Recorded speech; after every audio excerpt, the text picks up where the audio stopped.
मैं आज इस हजारों की भीड़ से, सम्मानित मीडिया बंधुओं के बीच से, मीडिया की बहनों के बीच से हजारीबाग के सांसद को चुनौती देता हूं कि वास्तव में अगर आप राम को मानते हैं तो 50,000 करोड़ की संपत्ति में 1,000 करोड़ रखिए, बाकी उन 50,000 करोड़ आप जनता को दान कर दीजिए। तो भाई अंग्रेजों का कलेक्टर चल रहा है, अंग्रेजों का कमिश्नर चल रहा है, तो 1932 का खाद्यान्न काहे नहीं चलेगा?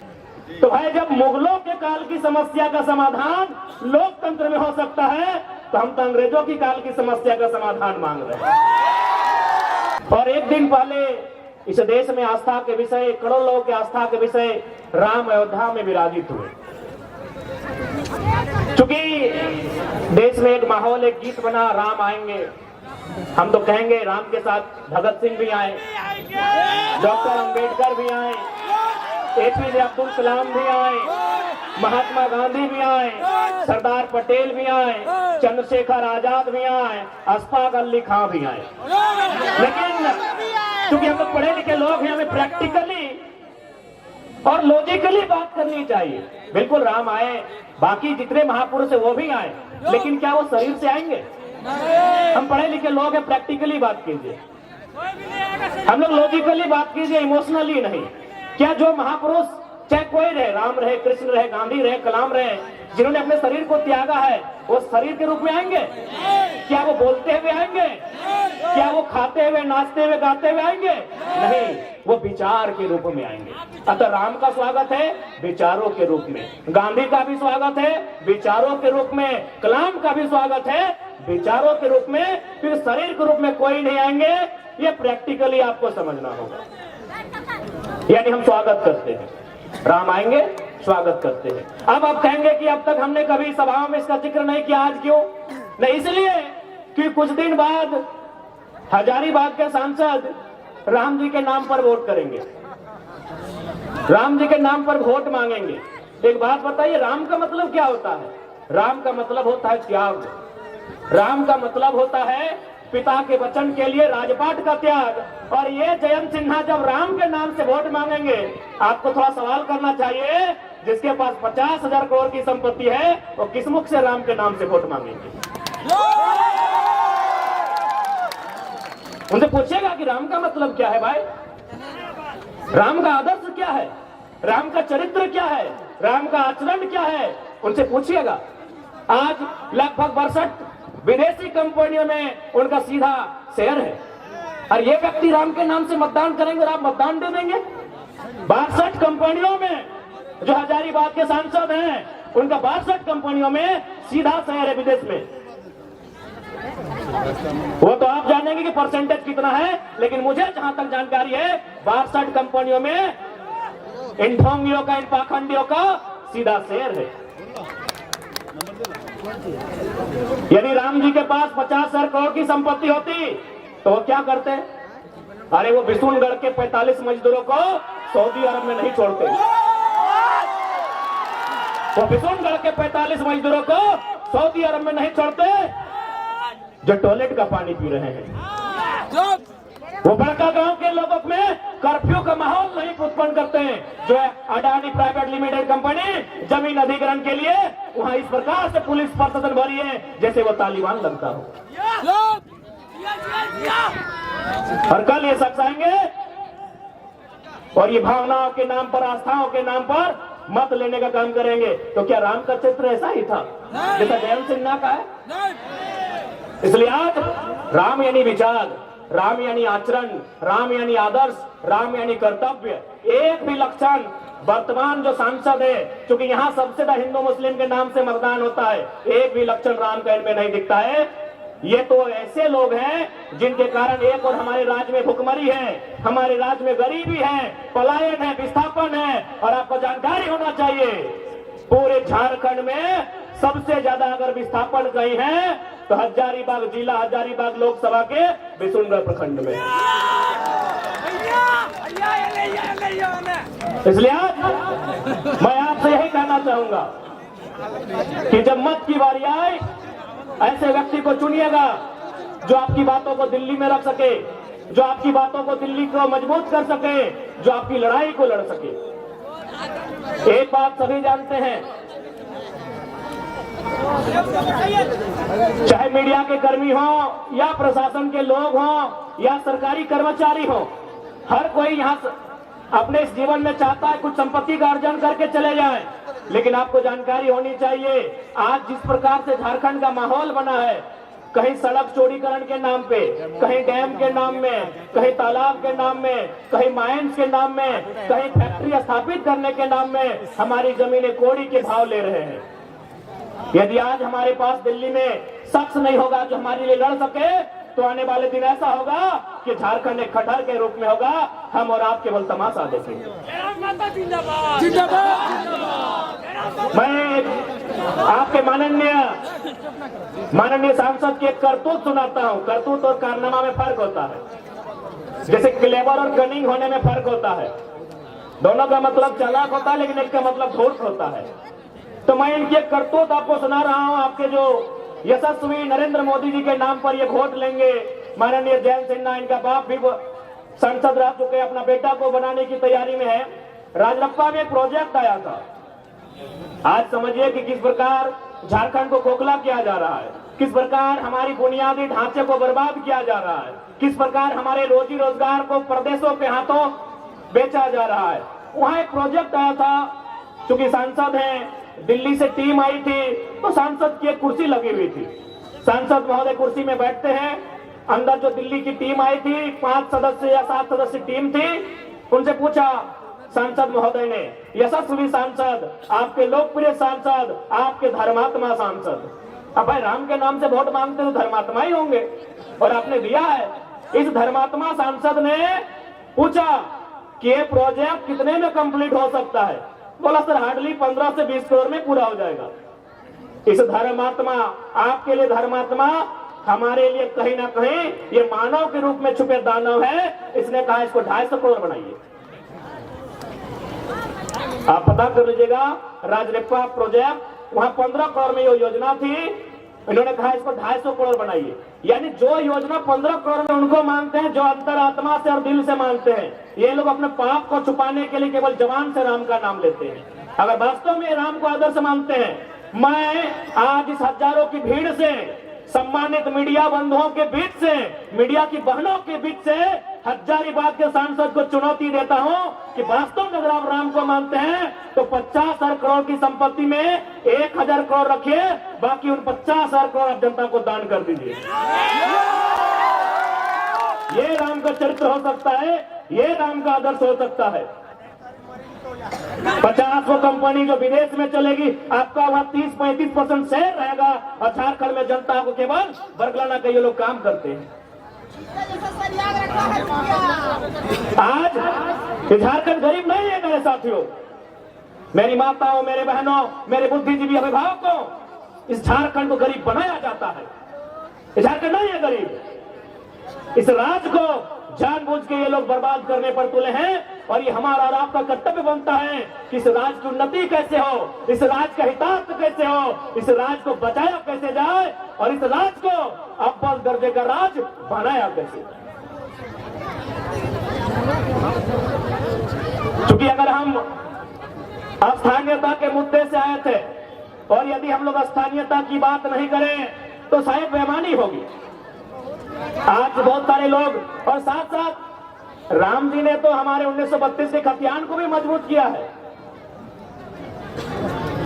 राम जी ने हमारे 1932 के खतियान को भी मजबूत किया है। अब आप बोलेंगे कैसे? राम जी का विवाद कब का है? 1528 का है। समाधान कब हुआ? 21वीं सदी में। समाधान किन्होंने करवाया? लोकतंत्र ने। लोकतंत्र ने।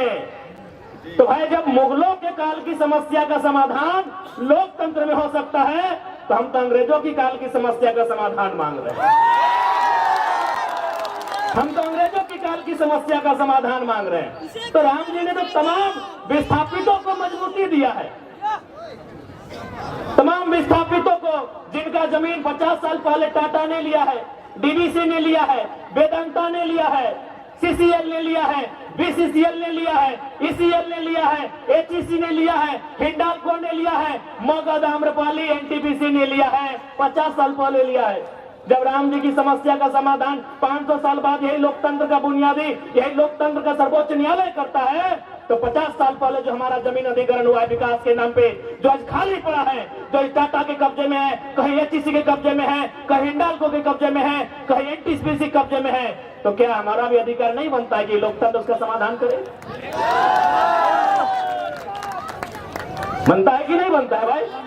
हमारे भी बाप दादा ने मात्र 50 साल पहले जमीन दिया है, एनटीपीसी को दिया है कोयला खोदने के लिए, मगध आम्रपाली को दिया है, टंडवा में दिया है, पिपरवार में दिया है, राय बचरा में दिया है, बड़का गांव में दिया है, गोंदलपुरा में देने वाले हैं, लेने वाले हैं। वो कर्फ्यू का माहौल है, यही बिशुनगढ़ में कोणार्क डैम के माध्यम से दिए हैं। तो हमें भी इस लोकतंत्र में उतनी ही आस्था है।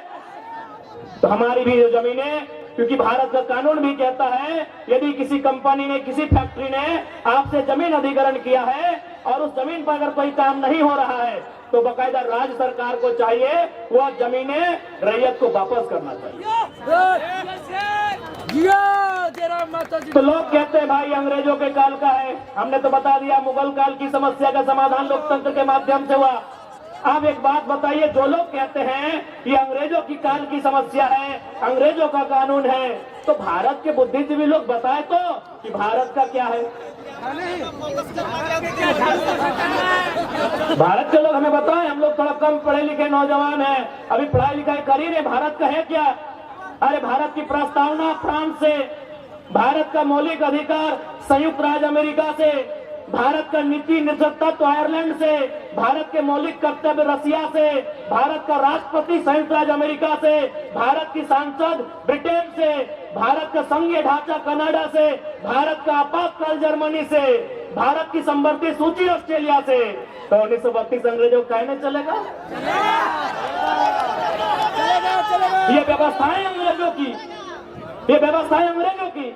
अच्छा एक बात बताइए, हजारीबाग में अभी डीसी है ना, डीसी मतलब समझते हैं आप लोग? Deputy collector. अच्छा एक बात बताइए, कलेक्टर का मतलब क्या होता है? कलेक्टर शब्द कहाँ से आया?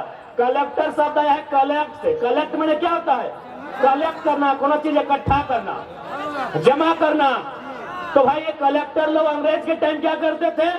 कलेक्ट करते थे, व्यापारियों से, किसानों से लगान कलेक्ट करते थे, खजाना कलेक्ट करते थे, इसीलिए इन्हें कलेक्टर की उपाधि दी गई थी। अब क्या हुआ, एक प्रमंडल चूंकि हजारीबाग में है, वहां आता है डिविजनल कमिश्नर। डिविजनल कमिश्नर समझते हैं ना, यानी प्रमंडल के आयुक्त। कमिश्नर का मतलब क्या होता है? यानी कलेक्टर जो पैसा, जो खजाना, जो धान चार सोना चांदी कलेक्ट करके ले जाते थे, उस पैसे को सुरक्षित अंग्रेजों तक, ब्रिटेन तक कमीशन लेके जो पहुंचाता था उसे कमिश्नर कहते थे। कमीशन कहां से आया? कमिश्नर शब्द कमीशन से आया है। तो भाई अंग्रेजों का कलेक्टर चल रहा है, अंग्रेजों का कमिश्नर चल रहा है, तो 1932 का खातियान काहे नहीं चलेगा? काहे नहीं चलेगा? अभी बताइए, क्या हमारी लड़ाई गलत है? ये हमारी मांग गलत है? जी नहीं, बस हमारे लोगों को जानबूझकर कमजोर बना के रखा गया है, क्योंकि सारा समस्या है यहाँ की खनिज। यहाँ के कंड कंड में खनिज है, यहाँ के पहाड़ में, यहाँ के पर्वत में, यहाँ के पठार में, यहाँ के जंगल में, यहाँ के नदी में। नदी में नहीं समझे क्या? अरे दामोदर नदी को भी लोग चेंज करना चाहता था। ये पैसे के लालची लोग, क्योंकि दामोदर नदी के नीचे मैक्सिमम कोयला है, ये लोग दामोदर नदी के बहाव को बदलना चाहता था। यानी यहाँ के पहाड़ में खनिज, यहाँ के नदी में खनिज, यहाँ के नालों में खनिज। इसीलिए जानबूझ के झारखंड की व्यवस्था को चौपट किया गया है। अब आप कहेंगे कैसे? क्योंकि हजारीबाग को मैंने अक्सर कहा है ये एजुकेशन हब है, शैक्षणिक राजधानी है। अगर रांची राजधानी, दुमका उपराजधानी, कोडरमा अभ्रक राजधानी, धनबाद कोयला राजधानी, जमशेदपुर स्टील राजधानी, तो हजारीबाग शैक्षणिक राजधानी है। अब कैसे व्यवस्था को यहाँ का नेशनल नाबूद किया गया है, सुनिए। हम 2011 बैच के इंटर ऑफ साइंस के स्टूडेंट हैं। हो सके कोई 12 वाले होंगे, कोई 13 वाले होंगे, कोई 10 वाले होंगे, कोई 9 वाले होंगे। ईमानदारी से बताइए उस समय इंटर का रिजल्ट क्या होता था? खासकर इंटर ऑफ साइंस का बताइए। फाइल हो जाते थे। मैं बता रहा हूं 2011 में 28%। गंभीरतापूर्वक सुनिएगा कि कैसे एक सिस्टम काम कर रहा है जो झारखंड को दिन प्रतिदिन खोखला कर रहा है। बाबू का भी ले लो ये देख रहे मात्र 28%। कॉमर्स का रिजल्ट था 42%, साइंस का रिजल्ट था 47%। सोच के देखिए आपकी रूह कब जाएगी। आर्ट्स का रिजल्ट था 47, यानी 50% से ज्यादा बच्चे फेल हुए थे। कॉमर्स का रिजल्ट 42, यानी 50 से कई गुना नहीं, संख्या में कितना ज्यादा। और मात्र 28% रिजल्ट था इंटर ऑफ साइंस का 2011 का। हम साइंस का और पास आउट स्टूडेंट का। यानी सोच के देखिए, जब हमारे बच्चे पढ़ेंगे नहीं, जब ये इंजीनियर नहीं बनेंगे, जब ये मेडिकल में नहीं जाएंगे, तो आगे जाकर कैसे राज्य को संभालेंगे। वियतनाम और फ्रांस की कहानी आपने पढ़ा होगा। वो तो आपने वियतनाम और फ्रांस के बारे में पढ़ा है। ये लोग झारखंड में चरितार्थ करके बैठे हैं। हमारे रिजल्ट को शून्य करके रखा था, हमारे रिजल्ट को डाउन करके रखा था। उतना छोड़िए, अभी आप कल का या परसों का अखबार पढ़े होंगे, धनबाद से नवोदय में 26 बच्चों का चयन हुआ है। हमको लगता है 20 बच्चे बिहार के हैं। यानी आपके बच्चे, नवोदय का मतलब आप भी जानते हैं। हर फैमिली का ड्रीम होता है कि अपना बच्चा को नवोदय भेजे, अपना बच्चा को सैनिक स्कूल भेजे, क्योंकि बाकी स्कूल में खिचड़ी के अलावा ठीक कुछ नहीं मिलता है। नेतरहाट, अच्छा माफी चाहेंगे, नेतरहाट है ना मिथिलेश साहब। आप जितने भी नौजवान यहाँ बैठे हैं, आपके घर में बेटा या बेटी जब जन्म लेती है और आप पहला प्रयास यही करते हैं कि अपना बच्चा को नेतरहाट भेजेंगे, सैनिक स्कूल में भेजेंगे। तमन्ना होती है कि नहीं? लेकिन वहां भी बाहर के लोगों का कब्जा है। हमारे बच्चे कहाँ मिलेंगे? जहाँ स्कूल का ड्रेस कभी पीला कभी हरा होगा वहां मिलेंगे, और जहाँ खिचड़ी 2-3 वैरायटी में मिलेगी वहां मिलेंगे। जहां गुणवत्तापूर्ण शिक्षा मिलेगी, नेतरहाट जैसे संस्थान में, सैनिक कॉलेज जैसे संस्थान में, नवोदय जैसे संस्थान में, वहां भी यूपी बिहार के लोगों का कब्जा है। ये गलत है कि नहीं, आप बताइए। पूरे गलत है। अरे भाई, लोग बोलते हैं कि आप बाहरी भीतरी करते हैं। हम लोग नफरत नहीं बांटते हैं, आप हमसे नफरत करते हैं कि हमें जानबूझकर फेल करते हैं।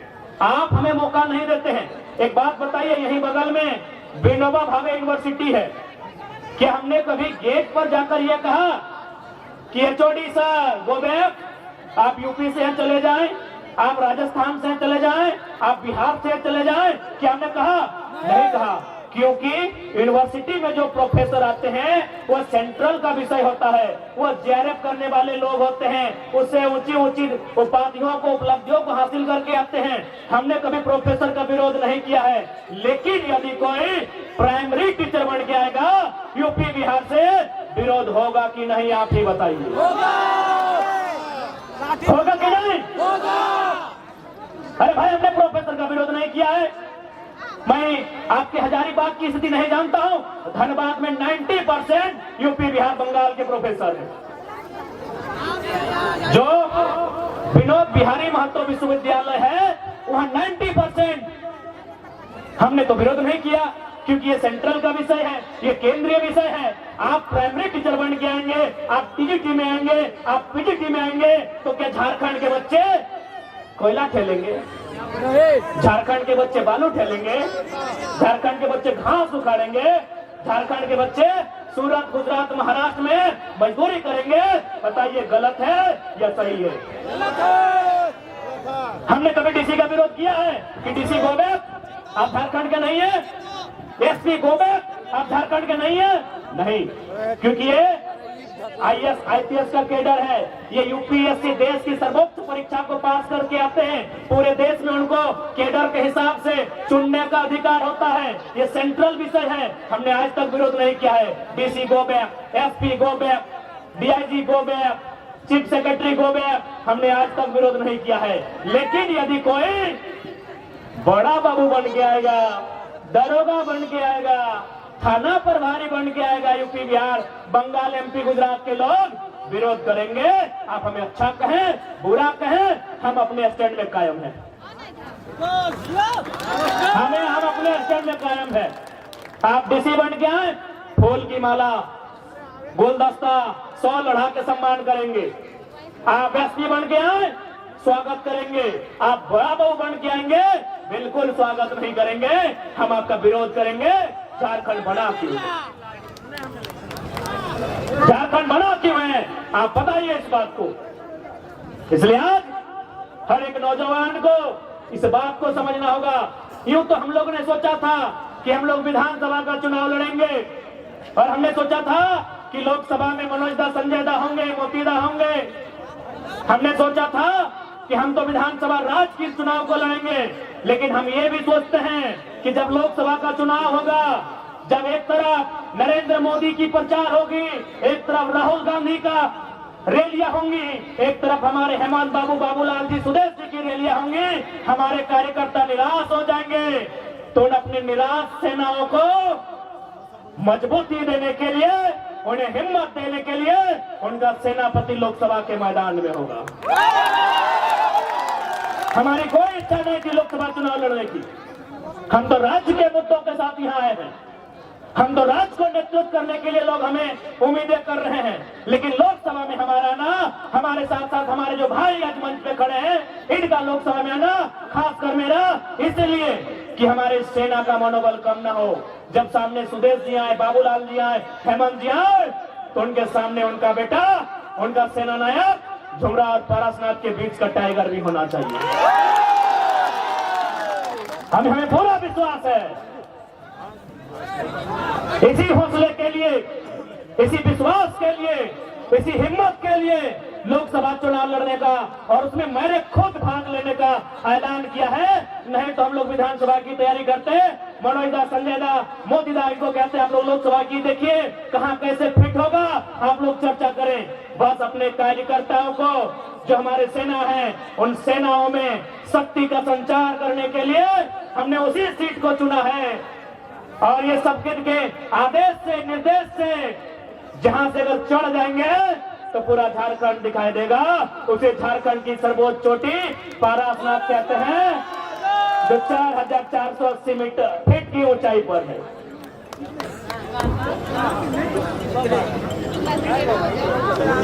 सब वोट मारेगा जरा मत तो क्या। इसलिए आज बड़का गांव की बात कीजिए। कुछ दिन पहले बड़का गांव के कुछ साथी आए थे जयंत सिन्हा से मिलने के लिए। इन्होंने साफ साफ कहा कि जमीन तो आपको देनी होगी। जयंत सिन्हा ने साफ साफ कहा जमीन तो आपको देनी होगी। बताइए, तुमको सांसद कहे बनाए हैं? बप्पो को सांसद बनाए, बेटों को सांसद बनाए, अब तुम बोल रहे हमारे बेटुओं को सांसद बनाओ। इसी दिन के लिए विकास का कोई विरोधी नहीं है। आज जितने लोग यहाँ बैठे हैं, कोई विकास का विरोधी नहीं है, लेकिन विकास का एक मापदंड होना चाहिए, जमीन अधिग्रहण का एक मापदंड होना चाहिए, मुआवजा का एक मापदंड होना चाहिए। अरे आइए ना भाई, बड़का गांव क्या, पूरा बड़का गांव विधानसभा जिसमें केरे डाड़ी पसरातो भी आता है, सारा जमीन आपको एक मुफ्त में दे देंगे। आप प्रति डिसमिल 1 लाख रुपया मुआवजा तो लगाइए। क्या गलत है भाई, क्या गलत है? आज ये सफलता सरकार की संपत्ति है। सरकार 1947 में बना है, भारत का गणतंत्र 1950 में बना है। यह जमीन चाहे बड़का गांव की रहे, बरही कोडरमा की रहे या धनबाद बोकारो की रहे, उनके बाप दादा नहीं करने से भी कम से कम 10 पीढ़ी से जोत खोल रहे हैं। कम से कम 10 पीढ़ी यानी एक पीढ़ी में 50 साल यानी 500 साल से, मुगलों के काल से, उसके आगे से, कहीं राजा राजवाड़ों के काल से ये जोत खोल रहे हैं। बताइए, अब एक झटके में कानून लेके आएंगे, हमारी सारी जमीनों को चट भर में अधिग्रहण करके चले जाएंगे। और किसके लिए? एक व्यक्ति के लिए। उस व्यक्ति का नाम है माननीय श्री 108 श्री गौतम अडानी। एक व्यक्ति के लिए, यही लोकतंत्र है। आज भारतीय जनता पार्टी रामराज के मुद्दे पर है, तो क्या रामराज यही है? अडानी जैसे लोगों के हाथों में देश की संपत्ति? अभी मार के पीट के, मर्जी से नहीं। जाइए पता कीजिए गोड्डा का प्लांट, आदिवासियों को जबरन मार पीट के जमीन लिया गया और सारा बिजली बांग्लादेश को कि हमार पानी हमार पसीना और बिजली जले तो शेख हसीना।